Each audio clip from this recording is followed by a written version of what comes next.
Bismillahirrahmanirrahim. Assalamualaikum warahmatullahi wabarakatuh. Alhamdulillahi ala ihsani wa syukru lahu ala taufiqihi wa amtinani. Asyhadu an la ilaha illallah wahdahu la syarika lahu ta'ziman li sya'nih wa asyhadu anna Muhammadan abduhu wa rasuluhu da'ila ridwani. Allahumma salli alaihi wa ala alihi wa ashabihi wa ikhwani. Hadirin dan hadirat yang dirahmati Allah Subhanahu wa taala, pada kesempatan kali ini kita akan masuk pada Al-Qa'idah Ar-Rabi'ah wal Arba'un, yaitu kaidah ke-44. Buku ini isinya 50 kaidah. Berarti tinggal 6 kaidah lagi ya.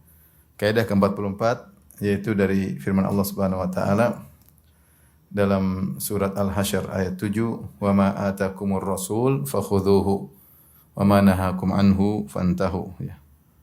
Allah Subhanahu wa taala berfirman, "Wa ma atakumur rasul fakhudhuhu wa ma nahakum anhu fantahu." Apa yang Nabi perintahkan maka lakukanlah ya. Apa yang datang dari Nabi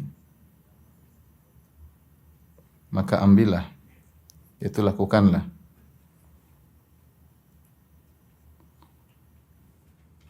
Wa ma nahakum anhu fantahu. Apa yang beliau larang maka berhentilah. Maka berhentilah. Ini Quran surat Al-Hasyr ayat 7. Tapi di sini Allah mengatakan wa ma di sini adalah dalam bahasa namanya isim mausul ya. Ismul mausul yang memberi faedah keumuman. Memberi faedah keumuman. Maknanya adalah apapun yang datang dari Nabi, apapun juga perintah Nabi SAW, maka ambillah ya, tanpa terkecuali ya. Yaitu apa saja yang memberi faedah keumuman. Maknanya adalah apa saja yang datang dari Nabi. Datang dari Nabi. Tanpa pengecualian.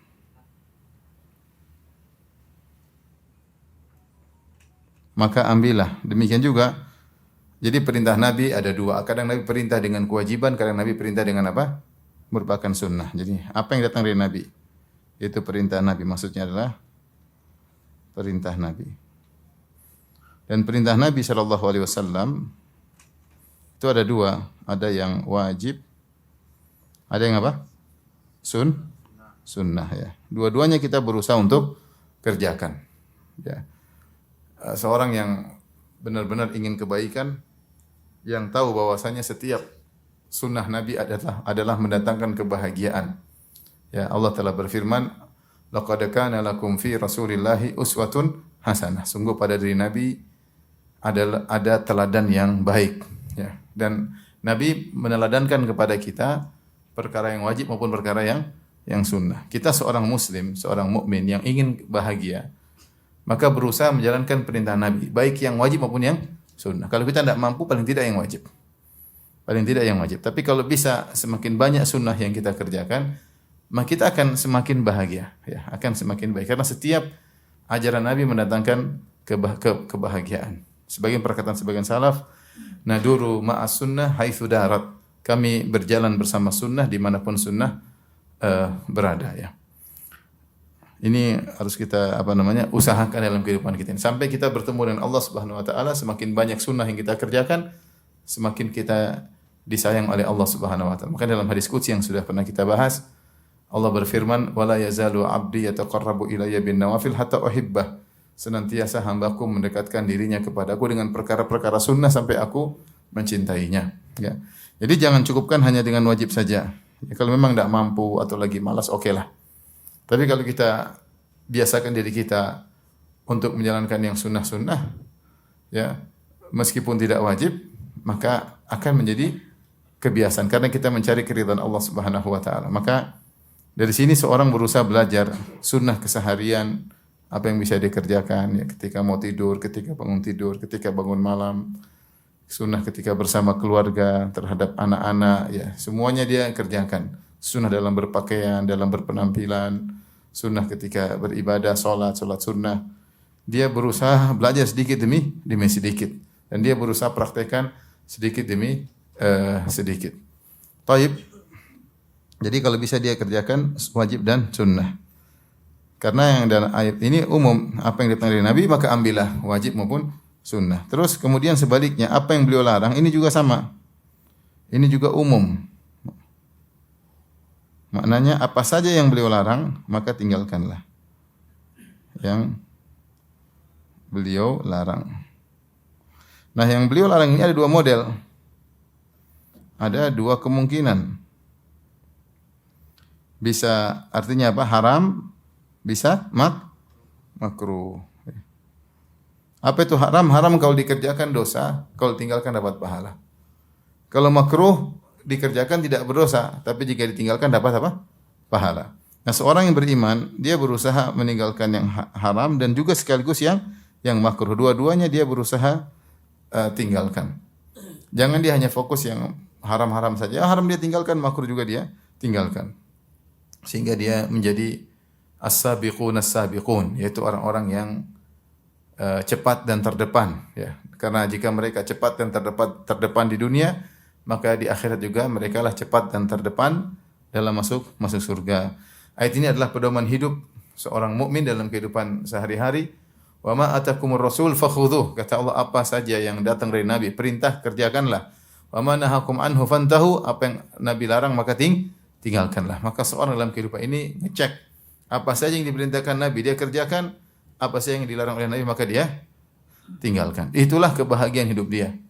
Itulah kebahagiaan hidup dia. Seorang yang melanggar perintah-perintah Nabi, mungkin dia merasakan kelezatan tapi belum tentu dia merasakan kebahagiaan. Belum tentu dia merasakan apa? Kebahagiaan.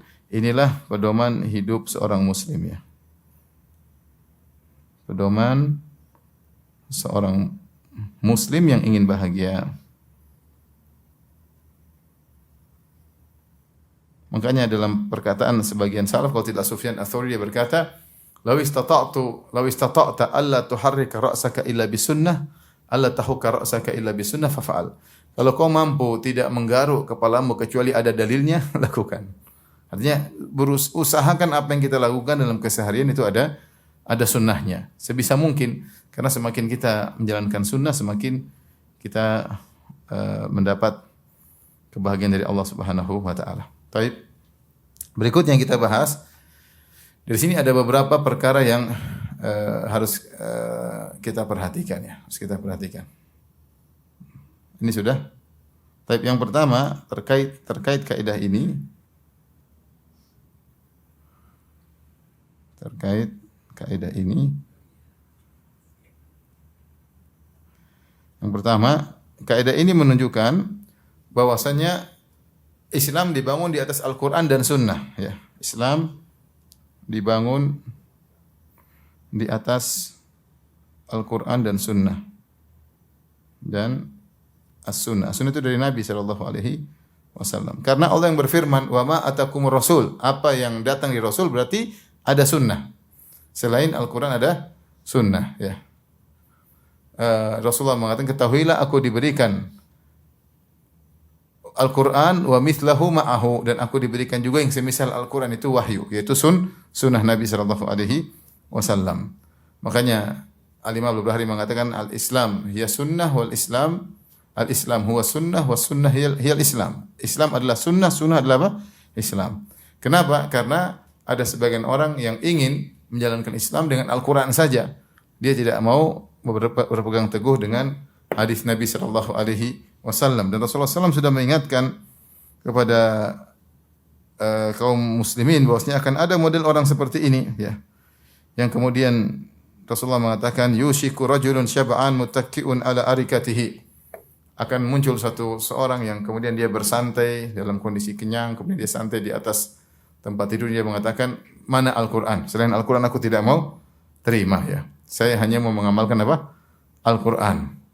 Dan di zaman kita ada namanya suatu kelompok namanya Al-Quraniyun. Saya sudah pernah bahas secara spesifik dalam pembahasan tentang firqah-firqah, namanya Al-Quraniyun. Al-Quran itu orang-orang yang mengatakan kami hanya berpegang teguh dengan Al-Quran dan kami tidak mau berpegang teguh dengan apa? Sunnah Nabi Shallallahu Alaihi Wasallam. Maka ini adalah kesesatan karena seorang juga tidak mungkin menjalankan Al-Quran kecuali dengan menjalankan sunnah. Kalau kamu benar menjalankan Al-Quran, bukankah dalam Al-Quran ada firman Allah, wa ma atakumur rasulu fakhudhuhu. Apa yang datang dari Nabi maka ambillah. Wa man nahakum anhu fantahu. Apa yang datang oleh Nabi maka tinggalkanlah. Nah, kalau kamu bilang saya cuma Quran saja tidak pakai hadis Nabi, berarti kau tidak menjalankan apa? Al-Quran. Karena dalam Al-Quran ada perintah menerima menjalankan perintah Nabi dan meninggalkan larangan Nabi sallallahu alaihi wasallam. Lagi pula Al-Quran tidak mungkin diterapkan kalau tidak ada hadis-hadis Nabi. Terlalu banyak perintah-perintah Allah yang masih global, yang tidak mungkin seorang menerapkannya kecuali dengan hadis-hadis Nabi. Karena tugas Nabi sallallahu alaihi wasallam litubayyilin linnasi ma nuzila ilaihim. Tugasmu adalah Rasulullah menjalankan kepada manusia tentang Al-Quran yang diturunkan kepada mereka. Contoh, Allah mengatakan wa aqimus shalah, dirikan salat. Gimana cara ngerjakan? Dari mana tahu waktunya? Awalnya ini, akhirnya ini. Zuhur kapan mulainya, kapan berakhirnya. Asar kapan mulainya, kapan berakhirnya. Maghrib, isya, subuh. Dari mana kamu tahu zuhur 4 rakaat, maghrib 3 rakaat, subuh? Dalam Al-Quran tidak ada. Ini semua datang dalam mana? Hadis-hadis Nabi sallallahu alaihi wasallam. Contoh zakat, wa atuz zakat.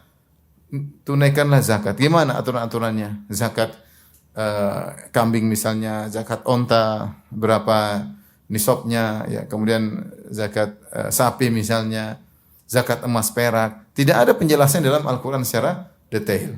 Maka seorang tidak mungkin bisa menjalankan perintah Allah dalam Al-Quran kecuali dengan kembali kepada hadis-hadis Nabi sallallahu alaihi wasallam. Demikian juga misalnya kata Allah Subhanahu wa taala, walillahi 'alan nasi hajjul baiti man istata'a ilaihi sabila. Manusia wajib untuk haji bagi yang mampu. Nah, cara haji bagaimana detail-detailnya? Mikotnya mana enggak dalam Al-Quran? Mikot, ya. Kemudian apa yang dilakukan ketika mikot? Aturan-aturan ihram enggak ada. Semuanya dalam hadis-hadis Nabi sallallahu alaihi wasallam, ya. Pembatal-pembatal haji, pembatal-pembatal ihram, itu semuanya didapatkan dalam sunnah-sunnah Nabi sallallahu alaihi wasallam. Oleh karenanya tidak mungkin seorang menjalankan Al-Quran tanpa sunnah, ya. Tidak mungkin menjalankan Al-Quran tanpa sunnah.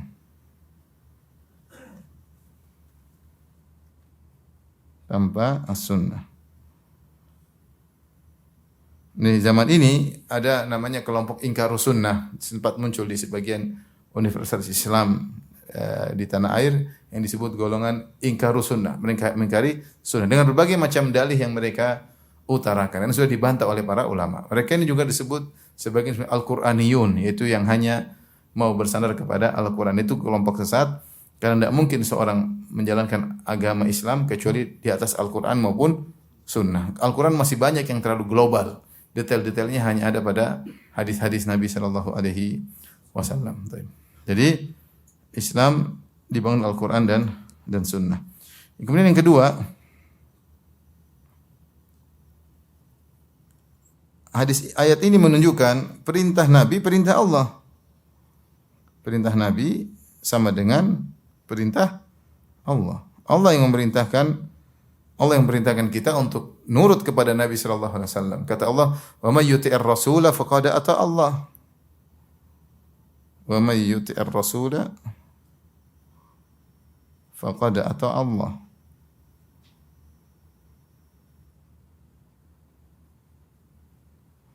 Siapa yang taat kepada Rasul, sungguh dia telah taat kepada Allah.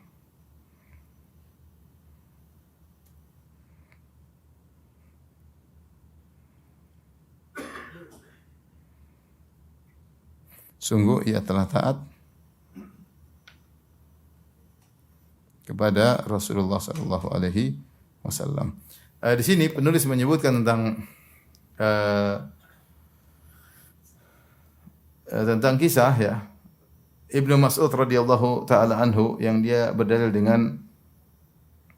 dengan praktek ini bahwasanya perintah Allah sama dengan perintah Nabi sama dengan perintah Allah. Laknatnya Nabi sama dengan kalau Nabi melaknat suatu perbuatan berarti sama dengan Allah juga melaknat, ya. Kalau Nabi melarang berarti Allah juga melarang. Dalam satu hadis diriwayatkan Imam Bukhari, Imam Muslim, Ibnu Mas'ud dia menyampaikan suatu hadis dan dia berkata, la'anallahu al-washimat wal mustawshimat. Dia pernah berkata demikian.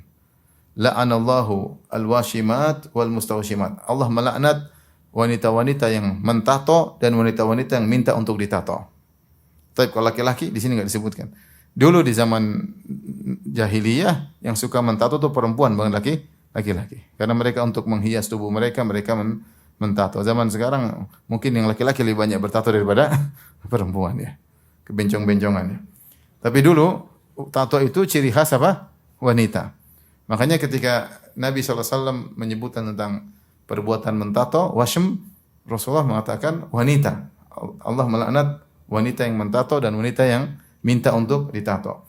Wan namisat wal mutanammisat. Demikian juga wanita yang mencukur alis ya dan yang minta untuk dicukur alisnya ya, dirubah.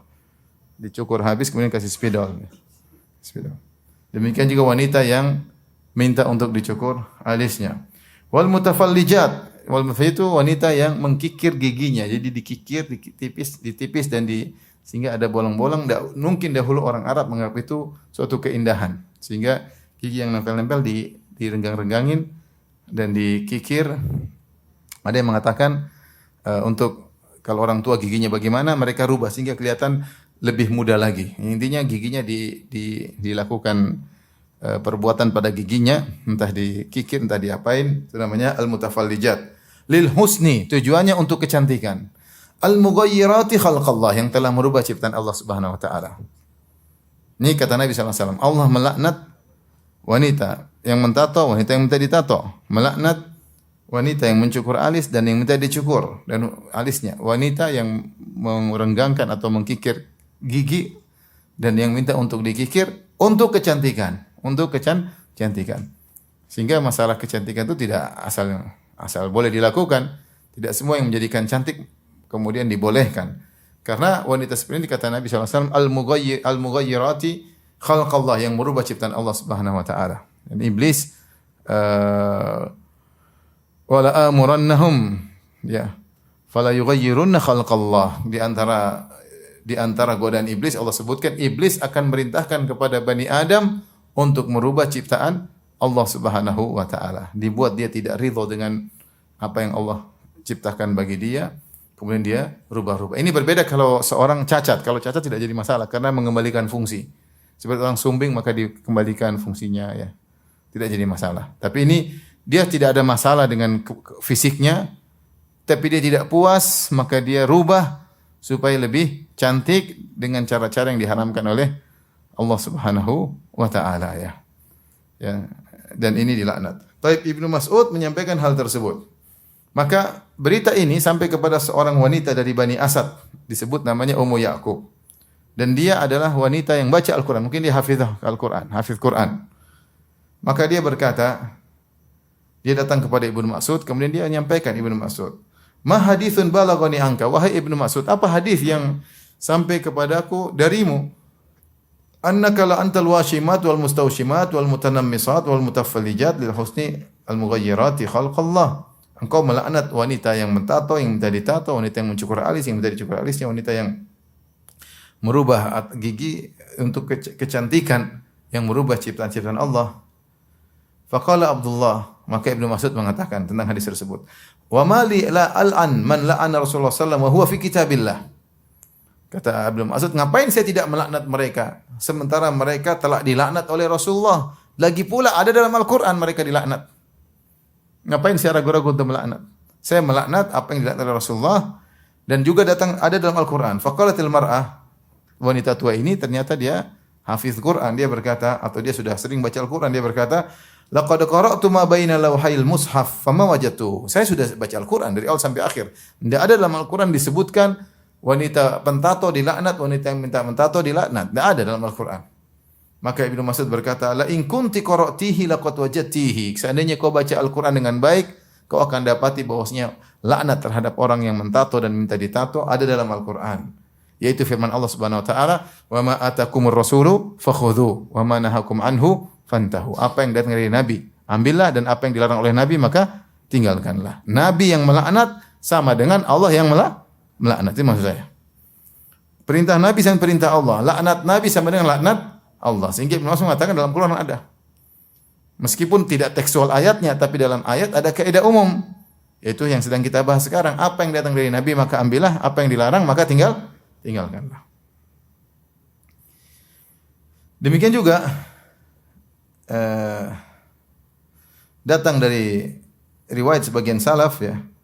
Dari Abdurrahman bin Yazid, dia melihat ada seorang lelaki yang pakai baju, sudah ihram kemudian pakai baju. Kan enggak boleh kalau ihram pakai baju biasa, enggak boleh. Harus dia pakai rida, izar dan rida. Sebagainya baju ihram. Tapi dia pakai baju biasa.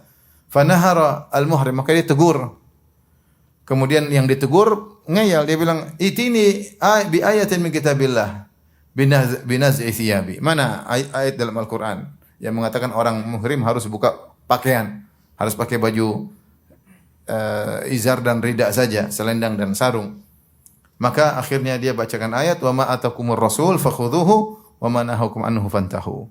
Dalam Al-Qur'an ada, apa yang Rasulullah perintah maka kerjakanlah, apa yang Rasulullah larang maka tinggalkan. Dan Nabi yang melarang untuk menggunakan pakaian biasa bagi orang yang muhrim.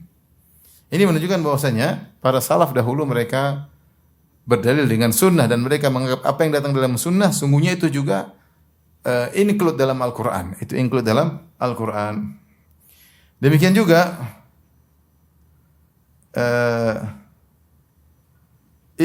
Syafi'i rahimahullah pernah ditanya, "Ma taqulu aslahakallah fil muhrim yaqtul zambur?" Wahai Syafi'i, bagaimana pendapat tentang seorang muhrim yang membunuh tawon? Ada tawon ganggu dia bunuh. Kan muhrim tidak boleh sembarang berburu, enggak boleh sembarang apa? Berburu. Kalau berburu maka dia melakukan pelanggaran. Nah, bagaimana kalau tawon ada yang ganggu menyengat kemudian dia bunuh tawon tersebut? Maka Imam Syafi'i berkata, "Na'am bismillahirrahmanirrahim." Tidak mengapa ya. Karena Allah berfirman, "Wa ma atakumur rasulu fakhudhuhu wa ma nahakum anhu fantahu." Apa yang datang dari Nabi, maka ambillah, dan apa yang dilarang oleh Nabi maka tinggalkanlah. Dan Nabi telah menyatakan, "Alaikum bisunnati wa sunnatil khulafa'ir rasyidin." Nabi bersabda, ikutlah sunnahku dan sunnah para khulafa'ir rasyidin. Di antara khulafa'ir rasyidin adalah Umar, dan Umar mengatakan boleh membunuh tawon bagi orang yang muhrim. Bagi orang yang ihram. Dilihat pendalilan Syafi'i. Syafi'i mengatakan ini perintah Umar, dan perintah Umar adalah perintah siapa? Nabi. Dan perintah Nabi adalah perintah siapa? Allah. Berarti dalam Al-Qur'an ada. Kata Imam Syafi'i. Dia menjelaskan.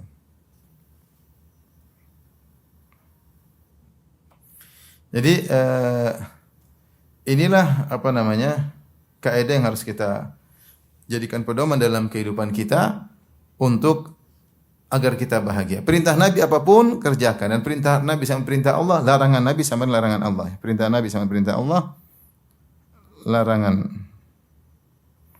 Nabi sama dengan larangan Allah. Nah, kemudian yang perlu kita perhatikan juga, kita harus terima dari Nabi ya. Terima kabar dari Nabi. Meski tidak bisa mungkin akal kita belum sampai. Meski akal kita mungkin belum sampai.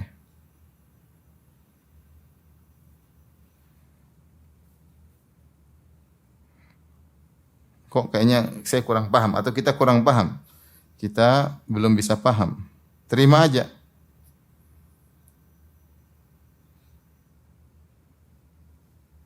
Kemudian juga terima kabar dari Nabi ya. Meski bertentangan dengan hawa nafsu.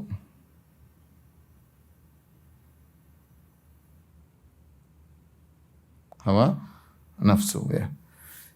Di antara konsekuensi dari asyhadu anna Muhammadan Rasulullah, kita kan syahadatain. Asyhadu an la ilaha illallah wa asyhadu anna Muhammadar Rasulullah. Apa konsekuensi asyhadu anna Muhammad Rasulullah? Aku bersaksi Muhammad utusan Allah. Yaitu kita menjalankan perintahnya, menjauhi larangannya, dan membenarkan pengkabarannya. Membenarkan pengkabarannya ya. Yaitu apa namanya? Ta'atuhu fima amar ya. Apa yang Rasulullah perintahkan kita kerjakan. Wa tarku ma naha anhu wa zajar, meninggalkan apa yang Rasulullah larang. Wa tasdiquhu fima akhbar, dan membenarkan apa yang beliau kabarkan. Dan apa yang Nabi kabarkan terkadang mungkin kita tidak begitu paham. Tapi percayalah, begitulah yang sebenarnya. Terkadang Nabi mengabarkan tentang hal-hal gaib. Ya udah, terima aja. Terima aja. Seperti Rasulullah SAW misalnya mengatakan pada hari kiamat kelak didatangkan kematian di antara penghuni surga, penghuni neraka dalam bentuk seekor domba. Kemudian disembelih kematian tersebut. Lantas dikatakan kepada penghuni surga, ya ahlal jannah khuludun la mauta fi. Wahai penghuni surga, hari ini tidak ada kematian lagi sampai hari kiamat karena kematian sudah disembelih.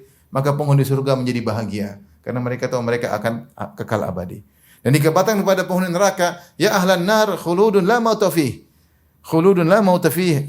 Ketahuilah penghuni neraka, di neraka pun kekal, tidak ada kematian di dalamnya. Maka semakin membuat penghuni neraka menjadi sedih. Hadisnya mungkin kita pikir kok ada kematian yang abstrak didatangkan dalam bentuk konkret, dalam bentuk percaya aja udah, nggak usah banyak omong.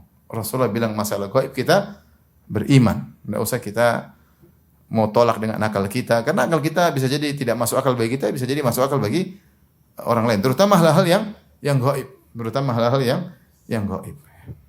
Apa yang dikabarkan oleh Nabi maka kita terima. Kenapa? Karena di sana ada sebagian ahlul bidah yang punya kaidah bukan hanya terkait hadis, bahkan terkait dengan dalil secara umum. Yaitu mereka punya kaidah yang mereka katakan kaidatun kulliyah, yaitu kaidah universal, taqdimul akal ala nakal. Bahwasanya akal didahulukan daripada dalil. Kapan dalil bertentangan dengan akal, maka kita mendahulukan akal.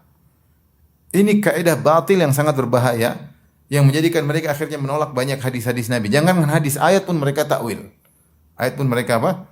Takwil. Seperti hadis Nabi SAW mengatakan, jika ada idza waqa'a dzubabu fi ina'i ahadikum, jika ada lalat jatuh di salah satu minuman di antara kalian, kata Nabi SAW, falyakmizha, maka celupkan lalat tersebut.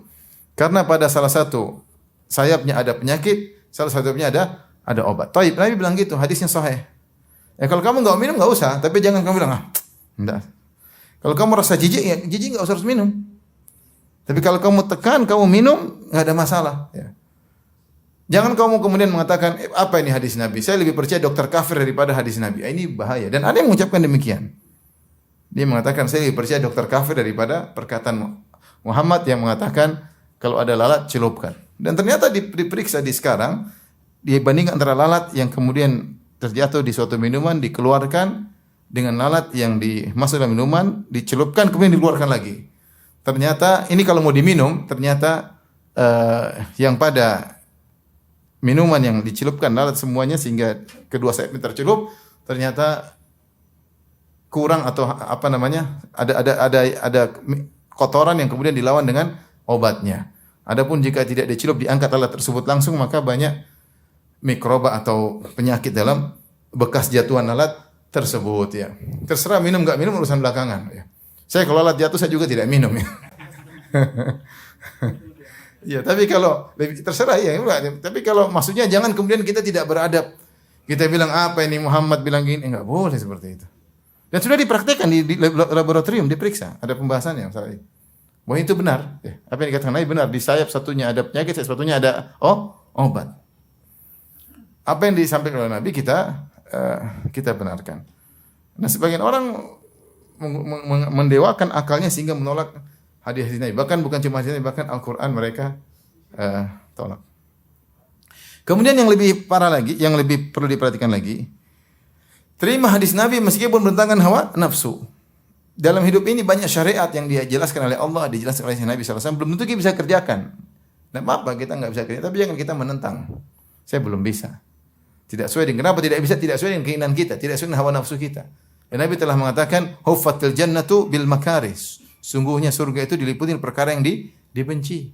Masih banyak yang belum bisa kita mau kerjakan. Misalnya ada seorang, dia senang dengan musik. Terus dengar hadis Nabi bahwasanya akan ada umatku yang menghalalkan musik sebelum hari kiamat. La takunanna aqwam min ummati yastalhira wal harul khamr wal ma'azib. Dalam Sahih Bukhari. Akan dari umatku yang mereka menghalalkan khamr, dibilang minuman rohani ya. Kemudian zina ada yang menghalalkan dan sudah ada yang menghalalkan. Jangankan zina, homoseksual saja ada yang menghalalkan ya. Kemudian menghalalkan sutra bagi laki-laki dan menghalalkan apa, alat-alat musik. Taib. Yang 1, 2, 3 nggak ada masalah. Yang keempat masalah. Kita khamar haram kita setuju. Oke, nggak masalah. Zina haram kita apa? Setuju. Sutra haram bagi laki-laki kita setuju. Alat musik haram ini kita kurang setuju. Hawa nafsu masih ingin main apa? Musik. Hawa nafsu pasti ingin mendengar apa? Musik ya. Dan tidak apa-apa, kita masih belum bisa meninggalkan. Tapi jangan kita kemudian kita tolak, kita bilang nggak benar, kita apa? Sampai ada kawan saya sempat bilang, Ustaz, ada nggak dalil sedikit aja alat musik itu halal? Semuanya haram dapat, yang penting organ, Ustaz, jangan halal, ada nggak? Dia suka main organ. Yang lain apa? Seruling, gitar semua. Cuma organ ada nggak, Ustaz? Nggak ada. Semuanya haram. Yang halal cuma rebana, itu rebana boleh. Rebananya musik nggak repot, nggak ada doring fasilasidannya. Rebananya dung ini aja. Ini sepakat ulama ijma alat musik haram, ijma. Kalaupun tidak ada dalilnya haram, alat musik haram sudah jelas alat musik itu bikin haram. Lihat orang banyak kacau gara-gara alat musik. Lupa baca Quran, lalai, sibuk joget-joget, akhirnya zina, minum khamar. Lihat musik-musik itu. Bahkan pemusik-musik lagu-lagu Islami juga terjerumus selingkuhan lah, apalah. Tidak perlu dalil, kenyataan sudah menunjukkan musik itu malah lalaikan. Apalagi ada dalilnya. Akhirnya lihat orang sekarang bersolawat, solawat kan boleh, musik boleh, joget boleh. Akhirnya bikin jadi terang bulan ya. Solawat sambil joget sambil musik. Siapa yang melarang?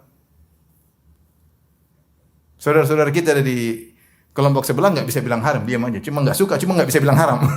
Kalau kita haram seperti nggak boleh. Alat musik apa? Haram.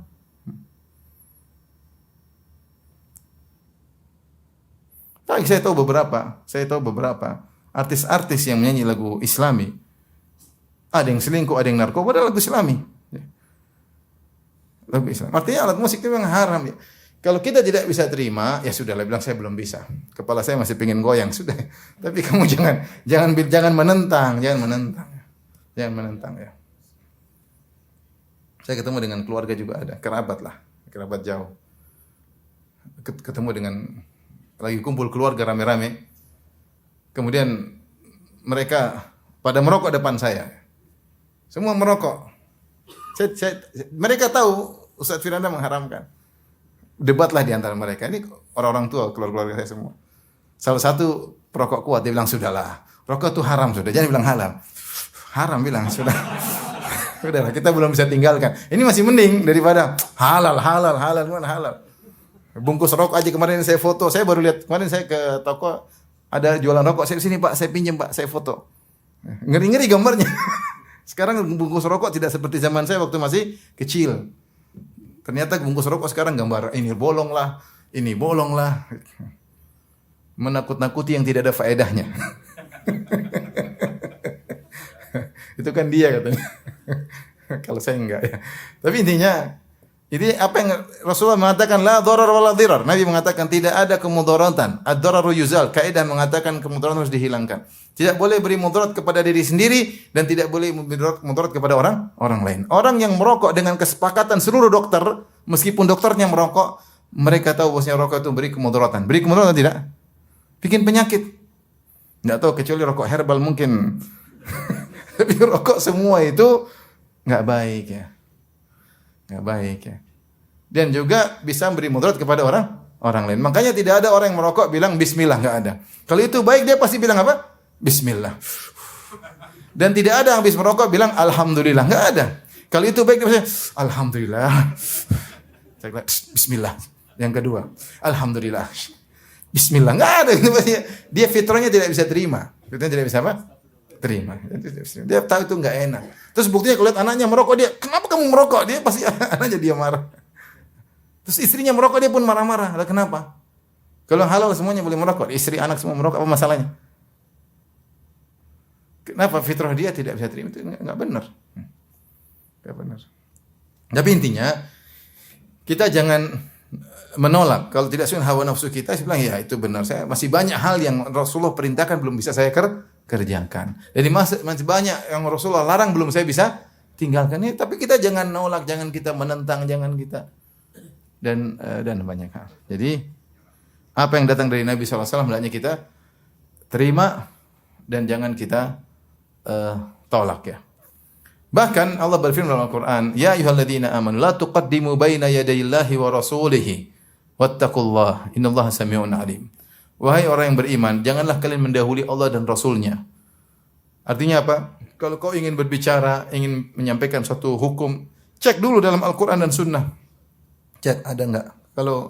Kalau ada, jangan kau mendahului Allah Rasul. Kalau Rasul bilang haram, maka bilang haram ya.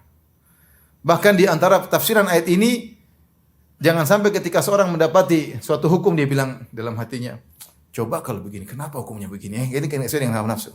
Seperti tadi, coba organ saja halal, yang lain haram tidak apa-apa. Atau coba drum band halal, yang lain pingin, itu tidak boleh seperti itu. Bilang aja, A'udzubillahi minasyaitonirrajim. Hawa nafsu saya belum bisa saya tundukkan ya. Tapi jangan kita bilang halal. Jangan bilang apa? Halal ya. Mohon maaf kepada para perokok. Ini tanda cinta kepada antum sekalian. Ya silakan ya masing-masing. Tapi maksud saya jangan sampai kita mengatakan itu apa? Halal. Merokok urusan antum dengan Allah Subhanahu wa taala. Saya cuma menyampaikan hukumnya.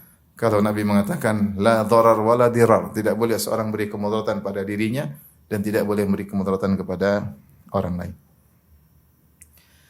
Taib, inilah kaidah yang terkait dengan kaidah ke-44 bahwasanya apa yang Rasulullah SAW perintah maka ambillah dan apa yang Rasulullah SAW larang maka tinggalkanlah sebisa mungkin, semaksimal mungkin. Perlahan-lahan kita menjalani kehidupan ini dengan meniti perintah-perintah Nabi sallallahu alaihi wasallam. Dan di antara para ulama yang betul-betul berusaha untuk menjalankan perintah Nabi, banyak ulama, di antaranya adalah Imam Ahmad rahimahullahu taala. Apapun sunnah Nabi, beliau berusaha mengerjakannya. Sampai dalam satu hadis, beliau melewati satu hadis, Rasulullah SAW bekam, kemudian dia memberikan kepada Fa'ata Aba Taibah dinaran, kalau enggak salah dalam hadisnya, Rasulullah SAW dibekam, kemudian Rasulullah SAW memberi tukang bekam 1 dinar. 1 dinar 4/4 gram emas. Upah yang tinggi. Maka kemudian Imam Ahmad kalau tidak salah kemudian praktekkan hadis tersebut. Ya, meskipun dalam seumur hidup kita menjalankan cuma sekali atau 2 kali, paling tidak kita sudah berusaha menjalankan perintah Nabi sallallahu alaihi wasallam. Maka titilah hendaknya kita meniti sunnah-sunnah Nabi untuk kita tinggalkan dan kita mengetahui juga larangan Nabi untuk kita sunnah Nabi untuk kita kerjakan, kita juga mengenal larang-larang Nabi untuk kita tinggalkan ya. Apa saja perintah Allah, apa saja larangan Allah, apa saja perintah Nabi, apa saja larangan Rasulullah sallallahu alaihi wasallam. Sudah demikian saja kajian kita. Insyaallah kita lanjutkan pada kesempatan yang lain. Subhanakallah bihamdik asyhadu an la ilaha illa anta astaghfiruka wa atubu ilaik. Assalamualaikum warahmatullahi wabarakatuh.